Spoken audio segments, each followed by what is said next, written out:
Welcome to the Noliabilities podcast. I have here with me for my first ever podcast, Nick Albin, known as Chewy. Nobody knows who that is. uh, I don't think I don't think I've ever called you anything other than Chewy ever.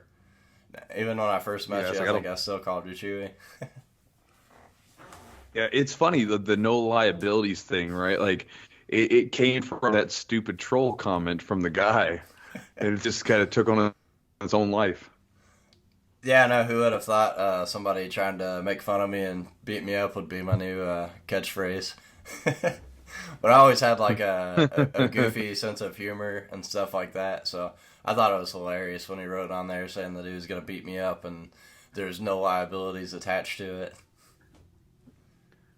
Well, usually it's the guys on the internet, like it's this thing where it's like a knee-jerk reaction. I feel like it's strange. The more and more I do this stuff, the more I see like these comments where it's almost like people just, the first thing that pops out of their head, they just immediately type it down, and they don't give it any thought as to like, well, maybe like if you and I, like, if we're out in public and we say something to someone, we're going to think about what we say, because you have to sort of be a certain level of like, just, what's the word that I'm looking for, civilized to a degree, right? Yeah. And then, but on the internet, people don't do that at all. They don't think about it. They just instantly knee-jerk reaction, whatever the first thing that comes to their head, and they just verbally or just type it out there.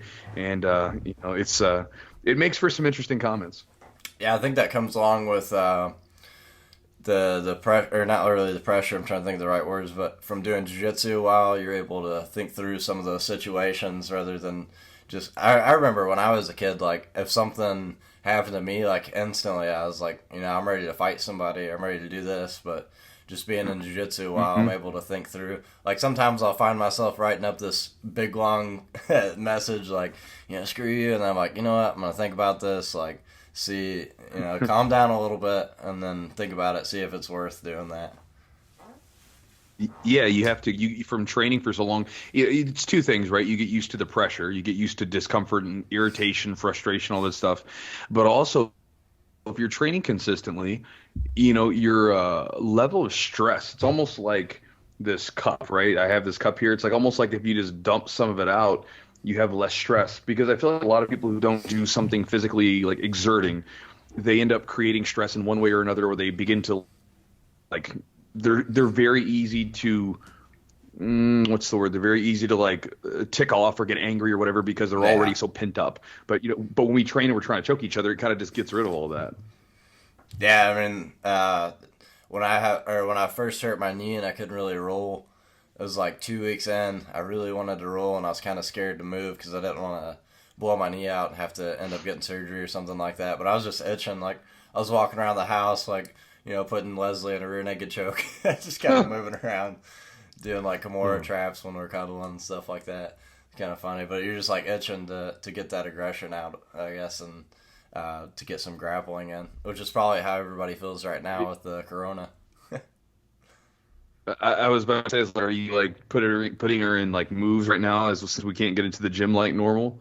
Yeah, pretty much.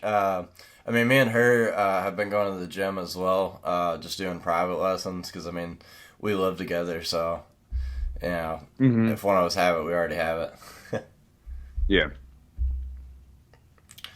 Yeah, so one of the things that I wanted to kind of get your perspective on, I have my perspective of me growing up, but it's kind of cool to look from an outside perspective of watching someone grow up. So I have a few kids in my class now that, from Derby City and from Guardian, where I'm at now, just kind of watching them grow up, and I'm like, wow, this is what Chewy and everybody must have felt like. Mm-hmm. Yeah, so like when you're with the question, like what is your question about? Like what are you asking? Just kind of, I wanted you to share like some, watch, like yeah, what come up? yeah, like what you thought, like, of me coming up, me being an asshole when I was a teenager, just kind of going through the phases. Yeah, you were an asshole in your teenage phase, but I couldn't blame you because I was a prick too. When I was like new in jiu-jitsu. So when you first came into jiu-jitsu, you were like You were like 11? Was that right? Yeah. 11 years Yep. old? I think I You was were 11 young. years old. And I remember, you had those little skating shoes on, like the shoes where you could skate and you would like buzz around the mats and stuff like that. And you know, I remember like honestly in the beginning, nobody really cared that like because we had you, Jake, and another kid that would train, and you guys would just be off in the corner and nobody really paid attention. Wow. I remember Colin, he hated teaching. He didn't want anything. For anybody listening, Colin was my old coach and he owned the gym originally. He wanted nothing to do with the kids. He hated teaching kids. But we had these three like young preteens, like 11, 13 years old, over in the corner. And then I remember Colin was the first one. He started taking an interest in you because he was like he taught a triangle or something one day. Imagine that. And he just immediately liked the triangle. I remember him talking about that. He's like, dude, I taught him the triangle, and he immediately did it. It wasn't like the normal kid thing where they like screw around or whatever. He immediately did it. And then you went to your first tournament, and you just roughhoused everyone. You went out there and just blasted everyone. And then after that, then it was kind of like, well, you were a little bit more like when kids of that age when they come into training, some of them are silly, right? Some of them are Yeah. silly and they're very kid. Some of them, for whatever reason, are very serious about it. They're very like in tune with it. And like, so when you came into grappling, you weren't like the normal kid. You were like this kid for sure, but you really like got into it and you really got it. You had this knack for it and you were really focused where a lot of kids, a lot of times were goofing. Cause I remember, and it's no fault of his. He's just he was a younger guy. Yeah. I remember rolling with Jake. Jake he would just kind of goof off, Yeah. right? Like he would just kind of goof off sometimes. Whereas we would still have to take it easy on you, but you were still grappling. And so, that was like the first couple of, probably first year and a half or so. And then I remember, those days are fuzzy to some degree because it's been a long time. But I remember when we promoted you to, I think it was yellow belt. I remember asking Colin if I could tie your yellow belt around your waist. And I remember just like thinking, I was like, dude, this kid's going to tap out everybody someday. Because you were just doing so well. I mean, it was really impressive to see because you don't see kids like come into grappling and just take to it and like come in and grind. I mean, you think about it, like you were grinding with a bunch of adults day in, day out. Like no kids don't usually do that. Like they need a lot more like holding and stuff. And you were just kind of going in there and just doing it. And so all the adults were super impressed about that. What do you remember from like when you first came in? What was that like for you being like that age? Yeah, so when I first came into the gym, originally I came from a Taekwondo gym. My instructor at the time, Ryan Frankie, who I'm going to get on to come on the podcast and get his opinion of it as well. But he recommended that I come to Derby City to do some jiu-jitsu and MMA and boxing and stuff like that. He's like, because at the time, like, I was only 11 years old, but I had this dream, like, I'm going to make it to the UFC. Like, I didn't care what anybody told me. Like, when I got older, that's what I was doing. I was going to fight for a living. And, so I was determined 100%, like, I was going to win every single match. And I think that's why I came off as such an asshole as a teenager, because I wanted to win so bad that nothing was going to stop me, and I was going to go as hard as I can no matter what. But coming into jiu-jitsu, Ryan had already showed me the guillotine choke. So I came in the gym and I rolled with, I think it might have been Tony's kid. I can't remember whose kid it was. But I rolled with him, and I caught him in a guillotine choke. And I remember thinking, like, oh, this stuff actually works. Because I had never, actually grappled before. I really liked punching people when I was a kid. Yeah. And he would show me these grappling moves. I'm like, whatever. I just like punching people. But then when we actually started wrestling and I hit my first submission, I was like, oh, like he tapped out. Like, I just won a match. This is cool. And then I ended up going with Tony right after. I guess because he saw me beat his son. I'm pretty sure it was Tony. And they roughed me up from there. They just tapped me out a bunch of times. But I was like, man, this is different. And it's kind of a weird experience going from a kid, because I was definitely by far the best kid on the mat. It was weird going from a kid to an adult, because you kind of go from this, I'm the best in the room, to I'm at the bottom of the food chain again. So I felt like I had to work like 3 times harder to get back to that spot because, you know, in my mind, like I wanted to be the best, and if I had to be the best, I had to go as hard as I could every single round. That was my perspective of it, but you know, eventually I was doing the boxing, the kickboxing, all that stuff, and I still wanted to fight until I turned 18, and then something just changed where I was like, I just want to do jiu-jitsu now. I don't want to do the punching and stuff. Yeah. Well, you know, and you were calling yourself an asshole. Your asshole phase was it was relatively short. It was like 14 to 16, and you know, I think it's probably a natural progression for most people because I mean, even me, like when I first got into jiu-jitsu, from like 18 to probably maybe 20, 21, I was kind of a prick because you know you take a young guy who's every young guy's trying to prove himself. We all want to like be able to say that we're good at something. We want to be able to say like, you know, you're trying to basically earn the respect of your peers and you know, all these things. And so this is a normal thing that we do within our tribes. Right. And so like, you know, when I was doing that, I was trying to like smash everybody. I was trying to win all the tournaments. If anybody disrespected the gym, like I was going to go crazy. I remember my first local tournament that I ever did. I the first thing I did was grab the guy and threw him out of the ring, and not because it was technical. I just grabbed him by the collars and pushed him out of the ring because I wanted to be mean because he was a local guy or from a gym that had like sort of.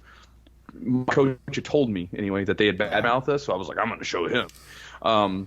But that was pretty short lived because you did that from 14 to 16, and for that point, like it's kind of a weird thing. Like I mean, when you were that age, you think you could take a grown man, and this happened. Like you took grown men, like you were the kid that like when like the big tough guys that would come into the gym were going to tell me like I'm going to be the next big fighter, I'm going to be the next this, that, whatever. I'm like, cool, man. Go over here and roll with this kid. Like just see that skinny kid right there with the mop top, the Bieber haircut. Yeah. Yeah, the Bieber haircut. I was like, go roll with him, and if he doesn't submit you in like, or if you can't, or if you can stop him from submitting you, like we'll talk about it. And you would go out there these dudes, and I think there was a couple of times where I just winked at you. I just winked and be like, you know what that meant. And so you would take care of those dudes, and it was so cool because then you got to see, because these guys would be faced with this impending awareness that they do not know they don't know anything about this. Yeah. Like it's like being dropped in the ocean, and you can't swim.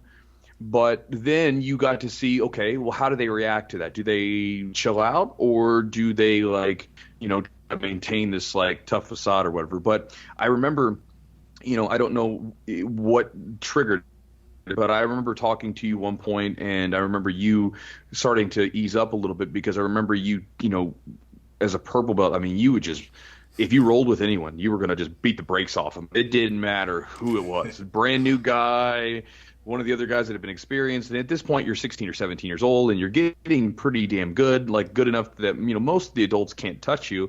And so, I mean, I remember guys that was telling me, like, man, it hurts to roll with Chad because, like, he just kills me. And then I remember you teaching the beginner classes and starting to kind of temper a little bit, you know, because at that point, you know, you started to kind of relax and ease up on people, and you know, you would turn it on when it needed to be turned on, and then you would help the people that needed to be helped out when it needed to, you know. But I think that asshole nature, I mean, I think everybody goes to that to some degree, you know. The power that you get from being good at something, whatever that might be, kind of goes to your head, and then eventually you kind of temper it and bring it back down a little bit and be in a place where it's useful. You know, but you know, and then I remember picking you up all the time from your house and picking you up every day, and we train. I mean, like going back to it, like there's just you don't see that in kids. Right. I don't like, it's such a rarity that you have people that like say like for instance, I'd pick you up every day, Monday through Friday. Like if you were kind of sick or kind of didn't feel good, whatever, you know, maybe, but otherwise, like you were always there. You always trained. And it's so rare to find anyone that does that. That's honestly, I say kids, it's adults or kids that will come in and do something day in, day out consistently. And I think that consistency, man, was really what stood out amongst you, because, you know, I've seen plenty of people be naturally gifted at something. Yeah. And I know you've probably seen people come into the gym that were naturally good. They had the natural gift for it. But the consistency, the to just kind of get in and grind out and just continue to do that. That's kind of a rare thing, and I don't know if that was because, you know, just like me, we grew up poor, Yeah. so like maybe you just don't have a whole lot of options, right? It's like either jujitsu or I'm not really doing a whole lot. So you had that consistency. Yeah, for the people that don't know, me and or Chewy and I lived pretty much on the same street. He was just one street over, so we kind of grew up in the same neighborhood. It was the hood. I remember one time I was walking home from that area and I had two kids run up on me. I had my headphones on and I could hear them like running, and I was like, "Oh, well, here we go." I just immediately dropped my backpack and started fighting two kids. Like, they just ran up on me for no reason. I didn't do anything. They just wanted my headphones. But yeah, Yeah. but yeah, I think it might be from the maybe the area that we grew up, like you said. And my dad, he pushed me pretty hard to make sure I was staying in it because he wanted me to be good at this stuff and have something that I could do for a living. So I thank him for that. We went through our struggles and stuff like that, but at the end, it made me the man that I am today. So I'm appreciative of that. I don't know. Yeah. I don't know if you remember, but when I was a kid, I had severe asthma. Like, I had asthma so bad that I couldn't run to the end of the mat without having to run and get my inhaler. But Uh, I remember the inhaler a little bit, but I didn't realize your asthma was so bad. yeah, dude, like I could not breathe at all. I had to get allergy shots, like the breathing treatments, like all kinds of stuff, and that was all the way up until I was like 13 or 14. I just could not breathe. I still have asthma today. Not nearly as bad though. I kind of, with the consistency and stuff like that, I was able to overcome that stuff because my drive was like, I got to do this no matter what. And when we would be outside running like sprints and stuff, my allergies were so bad that my asthma would act up. I'd go take my inhaler and immediately I was right back to pushing myself as hard as I could. And it kind of helped me grow through some of that asthma and stuff just from being in it. I've seen that happen with a few other kids as well. I don't know if that's trying to think of the word. I don't know if that's something that helps with asthma, just kind of pushing through it. But that's what I did, and I feel amazing nowadays. I hardly ever have any problems. But I guess it could be due to age as well. I'm not sure. Yeah, I don't know. I feel like everyone that I've ever met that's had asthma, that's been an athlete, and again, I don't know anything about asthma, so if someone's listening to this and they like, know more about this, that's fine. But I've met a lot of people that have had asthma at some point, and it seems like if they strengthen their lung capacity or whatever that might be, it seems like they tend to outgrow most of the symptoms. They seem to be okay for the most part. And living in the Ohio Valley down in Louisville, man, that's a terrible place to have asthma. The we're in a big valley, we're in a big bowl, so all the nasty smog and allergies and plant sperm just sits there and goes around. Yeah, dude, I thought it was bad in Louisville, and then I came down here and I literally couldn't last 10 seconds in Sean's competition class just because I couldn't breathe. I was like, it was almost like restarting. I mean, I was restarting my entire life, but it was like almost like I went back to square one. Like, oh, I have asthma and allergies again. I'm like, this sucks. This is terrible. Now, here's something that's interesting because I'm curious about this. Like, I remember when you were a brown belt, we went up to the Nogi Pans, and you didn't do very well. At the time, you were working a shit ton. You were trying to train, and at the time, you were really only able to get in for like a couple hours in the evening, and then immediately you have to go to work. I remember you and I we went to the Kroger had that little like restaurant or whatever attached to it. We went in there and sat down one day for lunch, and I remember like having that conversation with you, like just telling you like, man, like take the leap. You know what I mean? Yeah. Like, because I remember like I was like, dude, it's like because it's like you see it like, and I went through it. Like I remember being in my early 20s making some money, and both of us grew up poor, so being a poor guy, like it feels good to make some damn money. right? It feels good, like I'm making money, right? But then it's like you start wasting the other things that are far more important. And I remember watching you, I was like, man, don't like I see what you're doing. Like you know, you've got a TV and you bought some stuff and it's cool to have, but you're missing out on this thing that could be, you know. How's it been since you kind of took that leap? You went from basically going from, you know, working a lot, doing jujitsu a little to basically jumping. You know what I mean? It's really what it came down to. You just basically took a leap into this thing, not really sure where it was going. How's that been working out so far for you? Not gonna lie, at first it was like the scariest thing ever because at the job I was working at, I originally planned on only working there a year just to get enough money to where I could at least feed myself and, you know, support myself for a little bit.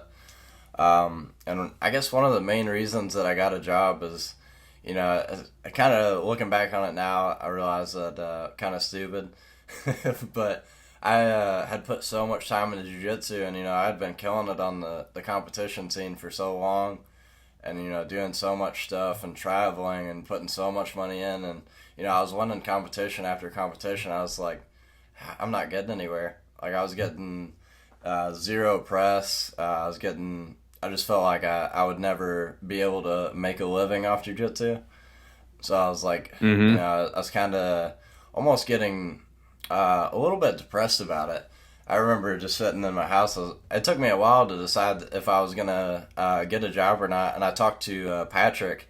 I met him in college, and I was telling him, I'm like, yeah, jiu-jitsu is great, but I mean, if you're trying to do it for a living, like it's hard because you make little money, and I just kind of not I still love jujitsu. Like I still wanted to do it, but then I started changing my decisions. I'm like, well, you know, should I be investing as much time in this as you know as I or like trying to think how to put this. So I wasn't putting as much into like school and college and stuff because I was putting so much into jujitsu. I was like, maybe I shouldn't have done this. Like maybe I should have went the alternate path. And I almost quit jujitsu completely when I was brown belt because I was like, man, I'm starting to make money now, you know. And I still enjoy jujitsu, but I was just working so much. As like, and at the time, if it was between, you know, making money to eat and to live and have all this stuff, I was like, I'd rather have that at the time. And then me and you kind of talked a little bit, and I started thinking, I'm like, you know, I really love jujitsu. Like, you know, I put so much time. I've been doing this since I was a little kid, and I was like, I gotta at least take one more shot and you know try this stuff out again. I was like, because if other people are doing it and they're making a living, like, you know, why can't I? You know, but I've been doing the same stuff that they have since I was a kid. So I was like, I gotta take this leap, and you know, you helped me out by having the talk and kind of making me realize that, and I was like, yeah, I'm gonna give it one more shot, and then immediately I just kind of waited for something to happen at my work, and I just kind of blew up, and I was like, all right, this is the last straw. Like, yeah, I'm done. I'm gonna try it out from here, and then I forgot. Oh yeah, I ended up moving in with Brian. That way my rent would be Mm-hmm. cheaper. Mm-hmm. I started working full time Yeah. at the gym with you guys, and I was able to pay Brian to live there, and you know he helped me out a lot. Gave me meals to eat, and you gave me meals to eat, and you know now I'm not like making a ton of money right now, but I'm making almost the same amount that I was working that job. It just took 100% into just jujitsu rather than all the other shit that I was doing. Like I had to just really sit down and Mm-hmm. focus. Like, you know, if I'm gonna do this stuff, I better buckle down and just do it. Yeah, man, that's cool because it's a scary thing, you know, and you know, I wouldn't have that conversation with everyone because some people are just they're not, you know, it's not something I think that they're ready for, that they would be well suited for. But for you, it was kind of like, you know, whether I mean, you're a young guy, so you still have plenty of time. Whether you win some big crazy title or you end up becoming just a coach that really does it. Either way, man, like, you know, you're good at it, and you know like come into the gym, like several of them that learn from you. I mean, like they still speak volumes of you, and they're still teaching the stuff that you taught. Like guys like Frank and Thomas, guys that like got really good with their triangles, and I mean, they still talk about those lessons and stuff like that. And then some of the guys that were there right when you were on your way out, like now because you're not there anymore. Yeah. You have like almost like this mythical. You have like a mythical unicorn status. It's like they'll talk about training with Chad before he left. The only thing, and maybe you're doing this now, the only thing I wish I could get you to do, because you're good at everything, I just wish I could get you to lift weights. Oh, God. And lift weights and like your diet might be better, but like for anybody listening, like Chad, like, and again, young guy, but Chad would like kill jiu-jitsu. He trained his butt off. You could not, you'd be hard to find a person that was training more jiu-jitsu than him, but when it came to like dieting or or lifting weights, it was like pulling teeth to try to get Chad to lift. And Chad's diet when he was a young guy consisted of a hefty portion of Taco Bell. So basically, Chad was intermittent. We'll call it intermittent fasting, because that's the popular term, right? So Chad would skip his breakfast and he wouldn't eat till like 2:00. 2:00 would typically be like Taco Bell, and then dinner would be whatever the hell else he ate, and he would eat like 2 or 3 meals a day, and that was Chad's diet. More Taco Bell. And I was like, more Taco Bell. He was a real blast to roll with. And by blast, I mean his butthole. I should have got a Taco Bell sponsorship. Yeah, well, I remember... sponsor me! One of the main reasons that I ate Taco Bell so much, I mean, besides the fact that I didn't know how to cook, is they had those $2 meals, and it was so cheap, and it would be enough to fill me up to where I could train and not have to spend like a ton of money. So I was like, you know what, like I'm gonna get. I remember you would never take me to Taco Bell, but Brian would take me to Taco Bell, and he would drop me off at home. Me and him would go eat it all the time. But yeah, they just had that $2 meal. It got me through my my early teenage years. I paid the price for it now. Well, I mean, I can't say shit because I remember the when I was a brand new white belt. I was like still 18 years old, and I didn't really know a whole lot. I remember me and my training partner, we would eat at Hardee's. They had those big burgers. What they call them? Thick burgers. And so for some reason, I don't, I'm 18 years old. I'm a dumbass. Like I thought it was fine. Oh, it's a burger. Look at that burger. That's a big burger. That's a big, like that's not too bad, right? And then I remember looking at the nutrition facts, and like it was terrible. I mean, fast food and it's just one of those things, man, where like fast food, as much as it like people kind of maybe pass it off as like it's not a big deal. It's a big deal. It makes a big difference in your performance and stuff. Oh yeah, I didn't start noticing that until like it was a weird thing. So I remember this was right before I moved. And I'm already a hypochondriac. Like anything that happens, I'm like, well, this is the end for me. Like, it doesn't help that we have Google. So Google's like the worst thing ever. So I'm a hypochondriac, and I'm like, oh man.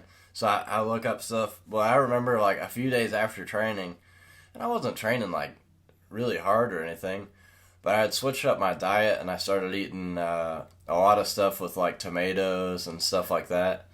And I remember just being so inflamed. Like, my body hurt so bad that I couldn't... Like, I would lay down at night, and I was hurting so bad that I couldn't even go to sleep. And then I looked it up, and of course, the first thing it says is, like, you got cancer. You're going to die in 3 days. I'm like, well, how do I go in there and tell Chewy that I'm dying? Because... But then I looked it up, and it was just... it was my nutrition. I was getting older, like, and it was starting to affect me and inflame my body. And I know now, like, if I eat... Like, I went and ate Taco Bell probably, like, 7 months ago for the first time in like 3 years, and instantly I started feeling like real bad, and I was like, oh, and I ended up throwing it up just because my body couldn't handle it anymore. So getting older, I'm like, I've been eating more fruits, vegetables, all that stuff, and I switched over from like I used to eat a lot of ground beef. Now I eat a lot of ground turkey instead of that, because the beef like really inflames I can tell like a huge difference if I train hard and I eat beef. I feel like my whole body just like swells up. It's weird. Yeah, no, I can handle beef and all the meats and stuff fine. I just can't handle like like lots of just greasy fried food or anything like that. I can't handle it. I feels like a brick sitting in my stomach. Um, you know, what's things been like? Because I mean, because we talk and stuff like that. What are some of the biggest changes you've gone through in the last like couple of years where like you're now like because when you were down there with me and all the guys at the gym, you were just there and it was kind of normal. You kind of got uprooted and just kind of went on and went to Nashville, whatever, which I think was a good decision. But how's things been like that? Like, what are some of the big differences or some of the lessons you've kind of learned while you've been down there, kind of forging your own path as a young man? Ah, man, that's a great question. I remember when I was first, like, it was the day that I was supposed to be moving. Me and Leslie, we went to this restaurant, and I was in the restaurant, and I was almost like, well, I was in tears, just like having a panic attack because I was like, I had been in Louisville pretty much my entire life, besides when I moved here when I was 5. So I was like freaking out, and I was like, man, and it's only you guys are only 3 hours away, so I still come see you guys. We still hang out. Yeah, But at the time, I was just thinking, I was like, man, I'm never gonna get to see these people again. Like I was so used to seeing you and Joe and Frank and all the other guys at the gym for so long. I was like, wow, this is really happening. And I love Leslie. I love her to death. But I was just kind of freaking out because I was like, oh man, I don't know how I'm gonna be able to do this. And at the time, there wasn't really I mean, there was kind of a spot open, but it was more just like to be an assistant to Sean and kind of help him do the classes. So I was like, I don't know how I'm gonna make money down there. I don't know how I'm gonna do this. And then like everything just magically worked out, and then I met Nakana. Me and him became really good friends, like right off the bat. And I was like, you know what, this isn't so bad here. They have a lot of good people, and it almost reminds me of like another Derby City, the way that Guardian is. And I was not necessarily surprised, but I mean, when you're not used to, or when you're going to a new place, you're always kind of skeptical of what it's going to be like. And I was like, sure. man, like if I don't like this place, like I'm pretty much stuck here. Like I'm gonna have to make the most of it. But I started getting to know the members and starting to get to know some of the people, and I started noticing like I mean, a lot of people looked up to me at Derby City as well. But these people, like right away, I have someone new who's coming in, showing all these new techniques, giving new perspectives and stuff like that. And immediately, it seemed like a lot of people just kind of grasped on and became really good friends. And they immediately started calling me coach and professor and stuff like that. So it was a cool experience to go through, just being at another gym. And I still miss everybody at Derby City. It's so good, like when I come back there for the seminar, or when I came for the JT seminar, just talking to everybody, I was like, man, I miss this too. I wish I could just combine both of the gyms together, because it's such like Yeah. a cool group of people from both gyms. I feel like if for some reason like Leslie and I moved back to Louisville for whatever reason, I would miss those guys just as much as when I left Derby City, because I'm like, man, everybody here is like, they're awesome people. So Yeah. I've loved both gyms. It's been a crazy experience. I didn't think that I would find I guess you could say another home so fast, just because of how like cool Derby City was. But I was like, I hmm love these people. Nakana is one of the coolest people I've ever met, and I've known Sean. I mean, you've known Sean forever too. So I guess I just overthought it, which is what I do a lot. I'm kind of in my head a lot, so I gotta. That's what I've been working on. Is just kind of talking myself to be rational. I'm like, okay, let's work through this. Well, it's the fear of the unknown. Anytime you Yeah. do something for the first time, like, you don't know, like, you don't know how it's going to work out. And again, naturally, if you're kind of like you said, you're kind of naturally a bit of a worrier. Your head goes to a negative place. Like, what if this whole place sucks? What if everybody's not cool? And then you're just stuck hanging out with Leslie and Sean, and but which I knew wasn't the case because like I'd met Kenny and Sean and Nakana and all those guys, and they're all super friggin' cool. All the guys and down there are super awesome, Andrew and stuff like that. So I mean, I knew like when you got down there, everything would be fine. You'd have good training partners, you'd have cool people to hang out with and stuff. And again, I think it's it's the natural progression, right? Like, you have to kind of spread your wings and kind of figure out where you're going to be as a man. It is what it Yeah. is. And you'll succeed in wherever you go because you can work hard. Just like, going back to when you were a teenager, it's going to work out for you because you're willing to grind, right? Yeah. Like you can grind. That's such a big separating factor from so many people because a lot of people, when things don't go very well or they have something that's troublesome or a big problem in front of them, a lot of people, tend to give up. They stop. As soon as a lot of people start diets, as soon as the diet doesn't go well, I quit. As soon as, they run into difficulty, I quit, whereas like you're kind of a grinder. And so if you want to get it done, granted, you're not going to do everything that that you should do, maybe, because it just is what it is. But I know that you're one of those people. If you get it set in your head, then you're going to go. Like you're going to grind. You're going to figure out what's going to happen, and you're going to make it happen. And things will work out in a way that's probably going to be all right. So Yeah. Yeah. You kind of it's a thing that you obviously you had, but you developed jiu-jitsu. Yeah, you kind of do the same exact thing. But yeah, my perspective is anything that I'm gonna, like you said, if I get it in my head that I'm gonna do it, like I'm 150%, like nobody's gonna beat me at what I'm doing there. Just like when I first started going to my job and everything, I was like, I gotta be the best one here. And at the time, I worked with Patrick, so me and him like had this little friendly competition going about who's gonna be the best. So we just worked like as hard as we could, and me and him just kept climbing higher and higher. Doesn't matter what I do. I just learned kind of the older I get, I still have that mentality of I want to be the best, but I can be the best now, but I can still help other people. I can still bring people up with me along the way. Compared to when I was a kid, I was like just me. I got to be the best. Like I'm leaving everybody else. Like it didn't matter. It was all about me. But now I'm like I could still have that same mentality. But I could help bring people up, and it's become one of my favorite things about jiu-jitsu. I still compete a lot, I still do this, but now that I'm pretty much now that I'm a full-time coach and stuff like that, I really appreciate the fact that I get to help people out, and I've had so many people from Derby City still write me, like some of your newer members are like, hey man, I watched your video on the anxiety and depression and stuff like that, and like, dude, you pretty much saved my life. And at the time when I was recording that video, I was like, I don't even know if I should do this. But just the overwhelming amount of people that appreciated me actually, putting myself up there and becoming vulnerable, which is something that I never wanted to do before. I mean, you knew me when I was a kid. Like I was just stone cold. Like I wouldn't tell you what was going on. My face was. Oh, I know. Just 24/7. Like you wouldn't get a single emotion out of me. But now I'm like, I'm always smiling and, I'm always being goofy, farting in your face when we roll. All that good stuff. Well, I mean, that's a real thing. I remember like, because it takes a lot of strength to open up like that and to let people know what's going on. But I remember even like when you were, in your teenage years and stuff, and even in young adulthood, if something was bothering you, you wouldn't tell anyone.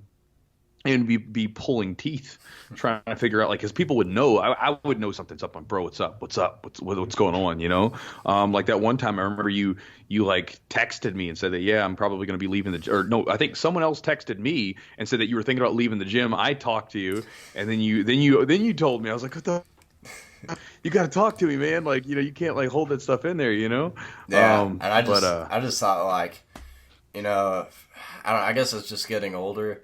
But you're like, this person knows that this is happening, like, and in reality, like, you didn't know anything, like, you just thought it was a normal day, because if you don't open up and let someone know the problem that's going on, like, we're not mind readers. I've had someone do that to me, and I was like, oh, like, I didn't realize that, that was going on. Like, if you would have told me, like, we could have worked out a solution, or...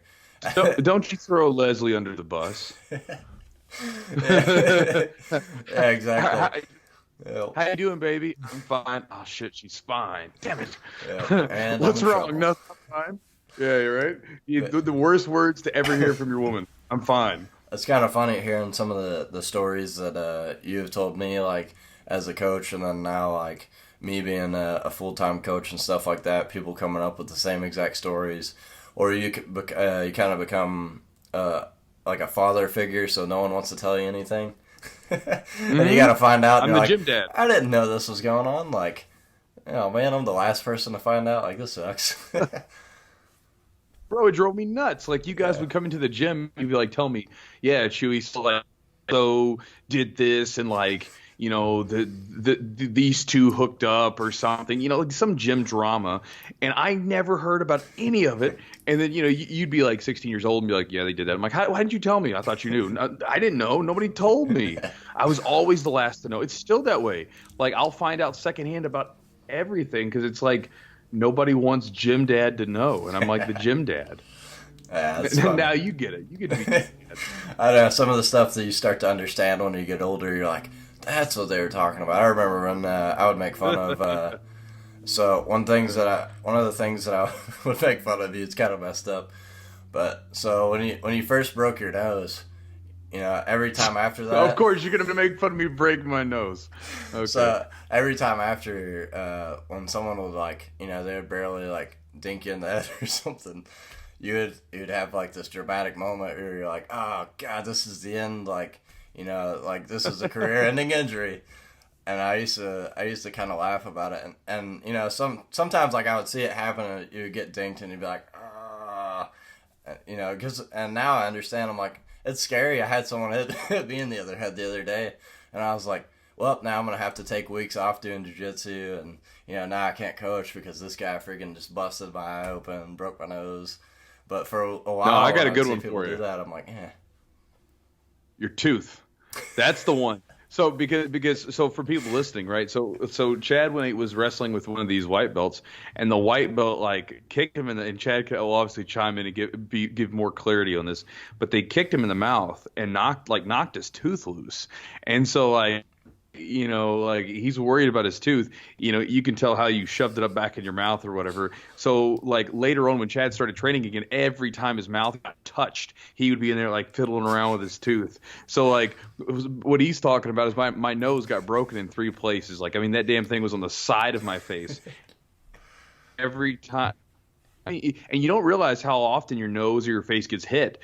I would just it was like as soon as I was more worried about it, everybody was just kneeing me in the mouth, kneeing me in the face. And every time it happened, I would immediately feel my nose just to make sure it was like in place, that it hadn't been like friggin' rearranged to the side of my cheek. But Chad had his tooth. And so then every time someone like touched his mouth, he would be in there like fiddling around with his tooth to make sure it didn't fall out. I call it the white belt spinning elbow of death. That's what that is. Yeah. So if you're not familiar with it, most people that have been training, I'm sure someone's done it. Someone new comes in, they try to pass your guard, they do a Toriando, and they just spin as hard as they can. Just give you the hardest elbow. That's why now, like, I learned a valuable lesson. Then after that happened, I'm always like this when a new person comes in passing my guard. Yeah, First thing I do, you gotta be up like this. I just cover my face and nose. Like any new person I'm going with, like that's anytime. Like you can pass my guard, like you're just not gonna break my face. But yeah, so he hit me so hard. I don't know if you can see it. That tooth right there. It's kind of pushed back now. So I had braces forever. It kind of made me, well, I wasn't mad at him because it was like, he didn't know any better. But I was like, oh man, I had these braces for so long, and now my tooth is messed up. And sometimes when I talk, like my lip just gets caught on my tooth now, and I'm like, dang it. But my tooth is like, it was hanging out here. I went home to Brian, and I was like, oh man, I was just freaking out. Just like, yep, like I'm going to have to be toothless. It was like my worst fear to have like my front teeth missing. I was like, now everybody's gonna think that I'm gonna fit the stereotype of being in Kentucky here with missing teeth and a little bit of a country accent. But I was scared to death. But my tooth was like, it was freaking hanging out, and I turned over and I went like this, and I looked down, and when you see blood just like pouring out of your mouth, you're like, and I turned and I looked at I forgot who it was. I forgot who knocked my tooth out. But anyways, I looked at him and he was like, his jaw was just to like the floor almost. He's like, your tooth's like just hanging there. And I was like, what? And I hurried up. I ran to the mirror and I looked at my tooth and it was just dangling there by the root. And I was like, I almost started crying. I was like, oh man, I'm going to be freaking toothless and have these jacked up teeth forever and have to do this surgery. You know, at the time I didn't have any money or insurance either, so I was just like, I was really freaking out. I was like, well, this, and again, it goes back to me overthinking everything. I'm like, this is the end of the world again. But, you know, I just took it and shoved it right back up in my mouth. And I was like, I heard it click, and it kind of scared me for a minute because I was like, is it supposed to click? And I looked up like everything on Google, like, can you reset your teeth and something like this? And then I called one of the dentists at the gym, and he's like, yeah, just let it sit in there for a little bit, see if it sticks, and then if not, we'll have to bring you in and get it checked out. So I sat for like 3 weeks. It was just like super loose, and I was scared to death. And then one day it just tightened back up. And I woke up in the morning, and it was just tight, and now it's like it never happened. Like I can wiggle it, it's super strong. It's like the weirdest thing ever, but it was scary. I was like, I don't want to be missing my tooth at 18. Or, well, when was that? Was I 18 or 20? I can't remember. It was probably 20 because I think you were teaching full time at that point. Because I remember it was like, I think it was on Friday night or something because I wasn't there that day or that evening. And I remember like you sent me like a text message or and like we're like man, they almost knocked my tooth out or something. And I was like, what are you talking about? And then you kind of filled me in later on. So I think you were 20. Yeah, I think I was 20, but I was like, oh man, 20 years old with a missing tooth. I was like, and this is what I get for not wearing a mouthpiece. And, you know, you think I would have learned my lesson, but I still don't wear a mouthpiece. So just, like, whatever. I'm just more I don't either, I'm careful man. now when I go with new people or anybody for that matter. I'm always like, first thing I protect just from that day is still like, I'm not getting my teeth knocked out. I keep my mouth closed. No, I mean that's like a legit lesson. Like if you're like an experienced coach and you're rolling with a white belt, if they make any space like and start moving, I like put my hands up as if they could if they might potentially punch me in the face. Just because like you said that spinning elbow of death is a real thing. Like I'm guilty of doing it. I remember doing it and my coach telling me don't do it because you give your back up. But for some reason, you think it's a good idea. You're gonna like do a big spinaroonie and like get around, and you end up just elbowing the guy in the face. It's a terrible idea. I've seen it happen so many times, and people just getting busted up. I'm like, there it is. There's that fucking spinning elbow of death again. And like you said, it's just something that a lot of newer people do because they think that they can spin right past like a football player or something. You do a spin to break the tackle and get past the guard. Yeah, I'm like, nope, not happening now. I'll keep my face protected. That's one of the biggest lessons that I've learned going with a newer person. When I first started coaching, I was like, you know what, I'm going to open up, I'm going to play a little bit, let them move. Every single time I've done that, I've gotten injured. So, you know, I still I'll let them move a little bit, but I'm a lot safer about the movements now. Like, I'm going to make sure I'm protected at all times rather than leaving these big openings for them to try to find. Yeah, you got to when you're up against like a brand new. You almost have to play as if it's like a fight. You have to like keep everything really, really tight and like not give them a whole lot of room to move. Like you can still let them work, but you can't let them make a bunch of space because then they'll like come in and like pile drive in with their forehead and bust you up in the mouth and stuff like that. And it's not a fun place to be. One thing that I tell a lot of my students and stuff, I'm like, you know, if someone new comes in and you have them in a triangle or you have them something like this, I always teach them the lesson. I'm like, you either need to let go if they're standing up or you need to hook the leg. Like, I always make sure I teach that lesson. And recently, this was like 2 months ago, this kid came in. I guess he wrestled a little bit. He said that he did jiu-jitsu for a little while. His dad told me that and stuff. And he was going with another one of my white belts. And usually I'm the first one to roll with a new person just because I would rather me put myself at risk rather than one of my students or someone who hasn't been doing it, who I know who can't protect themselves as well just yet. You know, wise or in the sense of like the spinning elbows and stuff like that. They don't know how to defend against that just yet. Yeah. So I would go with them. But I was like, you know what? I had this white belt and he's coming up like really fast. He picks up all my techniques. Like he looks like a version of me in a sense, like with his triangles. Like it almost looks like my triangles because he mimics me so well. But anyways, he's going with this kid. He puts him in a triangle in the first like 3 seconds. And I'm like, dang, that was a good triangle. And I just see it like whoop, just way up in the air. Oh And I'm man. like, let go, let go, let go. Like I've taught him that lesson, 1,000 times. But I was like, and I reinforce it even more now. But he slammed the shit out of him, and he got up and was like, it shook him up a little bit. He got so mad, like he was about to punch this dude. And I was like, hold on, like he didn't mean it. He's just a newer guy. Like he didn't mean it. But I'm like, even if like a tournament, you never know at a tournament. You never know with a new person. You never know in an actual fight if someone's gonna pick you up and slam. Perfect example. James, I think it was James Klingerman. He got his neck broken by an asshole that picked him up and slammed him on his neck.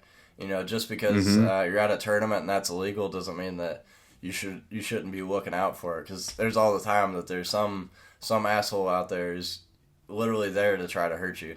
I've seen that so many times. Yeah. So you gotta be careful when you're doing some of that stuff.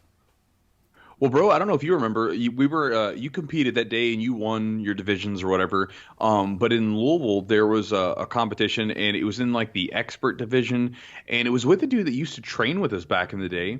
He competed in one of the expert divisions. I don't really think he should have been in the expert division, but he competed anyway. And he was in this match and he was getting beaten. He was down like 12-0. And it was like maybe 30 seconds, so maybe a minute left. He just stands up from guard, just picks the dude up and boom, slams him, knocks the kid out. And so like I was the rep and I was like, no, like I was like trying to scream at him, don't pick, like whatever. And he just slammed him because like he stood up like he was getting out of like doing a standing guard break, which is completely legal. And then he just pulls the kid up and boom, power bombs him, knocks the kid out. And then I push him out of the way. I'm like, bro, what are you doing? And he was screaming at him probably, and he was just like, I didn't know I couldn't do that. I'm like, come on. What do you mean you didn't know you couldn't slam him? Like, come on, dude. Like, why did you wait till the last 30 seconds to slam him? I don't know if you remember that little, what was that tournament? I can't remember the name of it. It was like a crappy tournament that was in like some old bingo hall or something like that. So they had these people that like they'd never really one you got kicked out of. Yeah, so I get kicked out of this tournament. But I had just won my division. I had beat probably the best people in the room at the time, and I was all pumped up. I just won my matches, and I started watching these other matches, and then I was like, man, they're making some bad calls, and I wanted to say something then, but then it came to our guys, and they were making these terrible calls with our guys, and I was like, I kind of said something. I'm like, that's not 2 points or something like that, because they were giving like 4 points for takedowns, reversals from mount. And that's not what the rules said. If the rules said that, I would have been fine with it. But the last straw was my buddy Ronald. He's going with this kid, and the kid just picks him up like way up in the air, slams him, and I'm like, whoa, whoa, whoa! Like I started screaming. I was like, he can't slam me. Like, what are you doing? Like, stop the match. And the referee just like looks at me and like with this like mean look. And and the rules that says no slamming and stuff like that. So if slams are allowed and we know that it's allowed, then yeah. Yeah, I remember like one point at the tournament, like my memory's different, but that's not to say that's wrong or right. I just can't remember. I remember we were watching Zane compete. Yeah, it was Zane. That's like what the it was. kid. Yeah, it was Zane, and I remember we were watching it. And for people listening, this was the most ridiculous tournament ever. I saved the poster from the tournament because it was such a crazy like mess. But we get in there, and they've got two mat rooms. They've got one room in looks almost like a bingo hall / cafeteria, and the mat space is probably enough for maybe two groups going, barely, and then they had another room that you would go through this little hallway and you would go back to this like matted room with a half cage wall, and that's where the kids were going. And I remember the kids, like the one kid was going against another big kid, and the weight classes weren't done properly. So they had this big kid against this smaller kid, and the small kid was grabbing onto his hands were grabbing onto the chain link fence, just like, and you could just see he was terrified. This big kid comes up behind him and wraps his arm around his neck and peels him away from this fence. I'm like, this is like watching like a blood sport or something, from some movie. But then that match with Zane was getting thrown around, whatever, and like. But Zane, the way that I had scored it and the way that you had scored it, Zane was in the lead. Yeah. And so at the end of it, they raised the other kid's hand, and the other kid that was competing was the son of the ref that was reffing the match. And so I remember because I remember you looked at me, I was like, hey, what was your score? And we both said the same score. I was like, that's what I had too. And Chad, you'd seen some stuff that day too, so you were just like, screw it. So Chad goes out there and he's like, hey man, what's the score? And because they didn't have a score table up, they just had a guy over there like with a pencil and paper. So Chad was like, "What's the score?" And they're like, it's like, man, you don't even know what the score is. And like, then Chad goes off, and then the guy he tells him to leave, and Chad's like, "I'm out of here, fuck this, whatever." But then the guy tries to come up to me, and he tries to tell me that like when you left. He was like, yeah, I don't know what you guys teach them down there, but at my gym, we teach them a little bit more self-respect or a little bit of respect. And I kind of I mouthed back off to him. I was like, I think I just said something. I was like, man, you almost just got your ass kicked by a 16-year-old, whatever. But what's funny about that guy? I don't know if you know this. My buddy George, he used to, I guess he was teaching there or whatever at one point, and George was having trouble getting his mats back because George had us mats. And so George called me up and was like, dude, what do you think I should do? And I said, he's not giving your mats back? He's like, no. So I was like, give me a number. So I called the dude. I was like, dude, what the hell are you doing, bro? You're not going to give his mats back? Blah, blah, blah. So then he kind of backed down and ended up getting his mats back. But that dude was just a scumball. Yeah. I hate when you get those righteous martial arts guys that try to act like this. And I'm like, bro, you're a scumball. Yeah, that's what happened. You're right. Yeah. It was so Ronald had gotten slammed, and I went out there on that occasion to talk to him. Like, are we allowing slams or something? They're like, what's going on? And then the second time, you're right. It was Zane was just getting. He took the kid down 12 times. That kid got one takedown. I'm like, hey, I didn't see it. So I was respectful. I went up there and. I just asked him, what's the score, and he said he didn't mark it down. And then they started that's when they got in my face. And then when someone gets in my face, immediately, I'm just thinking, all right, this guy wants to fight me if he's going to get in my face. So we had, that little dispute going on. Luckily, I was like, I'm going to be the bigger person, and, I'm only 16, but I'm going to walk this way. And he was trying to follow me out the building, and I was like, all right. But... Yeah, luckily nothing happened there. I don't want to. Looking back now, I'm like, yeah, stupid. I mean, it would have just got everybody in trouble because I would have came in and tackled them or something. I mean, not that you would have needed the help. It's not at that point you were a trained killer anyway, so it's not like you couldn't have handled yourself. But it would have been a not so fun day. Yeah, I even had the respect. I was like, you know what, it wasn't I was an asshole and I like to fight and stuff like that, but I was still pretty a respectful person. I always give people the benefit of the doubt before I was like, all right, this guy needs an ass whooping. I would always be respectful, so I was like, I'm going to walk away. But he drew the line when he kept walking towards me I was like, come on, man. I was just telling you that your tournament's crap, which it was. It was just, you were not. Yeah, it was. He was just he was just being defensive because obviously you called him on his BS. Yeah. You know what I mean? It is what it is. That's just the person that I am. I get Tony gives me, I guess not really credit, but he talks about it all the time. I'm gonna be brutally honest with you, and it's just the way I am. I'm gonna, now that I'm getting older, I'm gonna be up front and kind of, tell you the way it is, tell you what I think, and if you don't like it, I'm sorry. Because, it's the truth. It's not like I was making up a lie or anything. I'm hitting you with facts right here, and you can't take it. But I got one more question for you, Chewy. Cool. Do you have any liabilities?